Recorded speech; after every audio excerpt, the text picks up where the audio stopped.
بسم الله الرحمن الرحيم نحمده ونصلي على رسوله الكريم. نن امروز کومه موضوع ده دا هم آئے روزمره زندگی کی دی امودو سنریناو زنناو مشرونو گشرونو عربو عجمو دی اټولو سره تعلق تا اغا سترګي تورول دي یعنی سترګو کې سرما لګول دي د سرمي لګول یعنی سترګو تورول شپې څملستلو نه مخکې سترګې تورول دا سنت دي ویلي چې پیغمبر صلی الله علیه وسلم د شپې څملستلو ټیم کې سترګې تورولي دا پیغمبر صلی الله علیه وسلم ثابت دي او دا عمل سنت تا دینه علاوه نور مکوب نسای سترګې توري بالکل تورول شي اگر چې مسنون خو نه ده سنت نه ده په نورو مکوب نسبی لګای مسبقین لګای سنت نه ده البته جواز ورکشتو ده د هیڅ خبره نشته ده لګول شي بالکل سترګې تورول شي خو بشرط دي څنګه سړی د شپې نه علاوه بل ټیم کې د سترګې توري خېستولي بنیاد باندې نه زه خېستا ورسره ولګي سترګې مو سره خېستا ولګي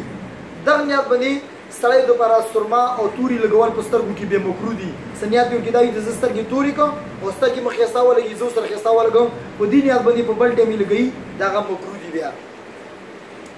پیغمبر صلی الله علیه وسلم نه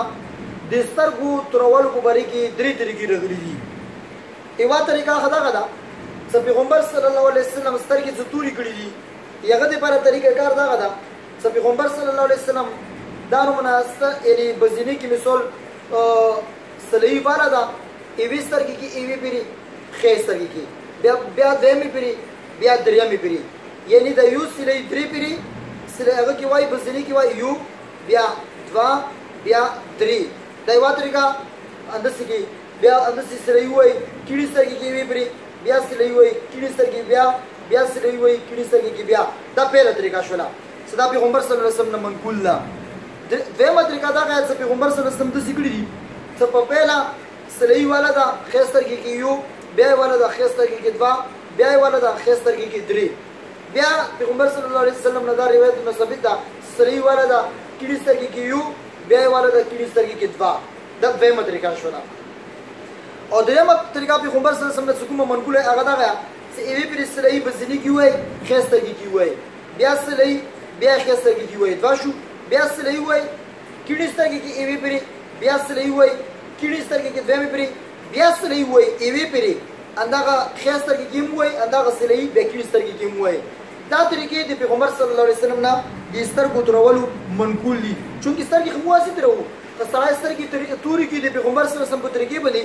کم از کم پیغمبر صلی الله علیه وسلم سنتو کې عادت شي عمل هم وشي او د پیغمبر صلی الله علیه وسلم سنتو کې عادت شي او موږ ته اجر ملو شي دا درې طریقې پیغمبر صلی الله علیه وسلم نه منقول دي وکړ دا غره سیمو ته مختلف ټیم کې په دا درو وړو طریقو باندې عمل کوو ویلي دا درو وړو طریقې پیغمبر صلی الله علیه وسلم نه نقل هم دي او دا درو وړو طریقو باندې سیمو ته عمل کوو موږ ته د سنت اجر ملويږي اگر چې مولا علی کاری رحمت الله علیه دې ترجیح کړی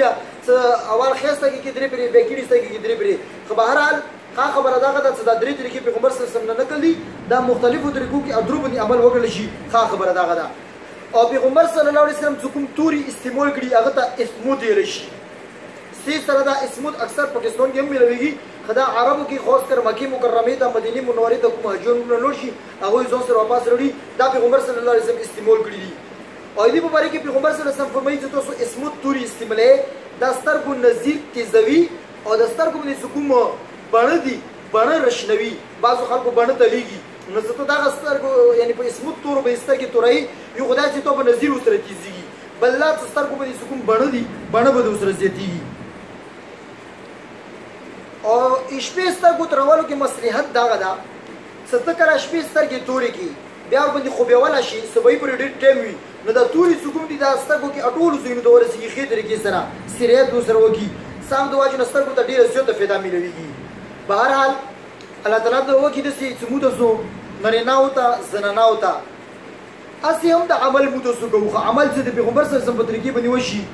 یو خو بداسې متوسو خپل سکوم کور دا کور به وشي بل لږ د سنتو په طریقې باندې وشي عمل باندې متوسط اجر ملوي نو نرینا زنا په کور د څه باندې عمل کوو خپل بچی ته دا طریقې خيو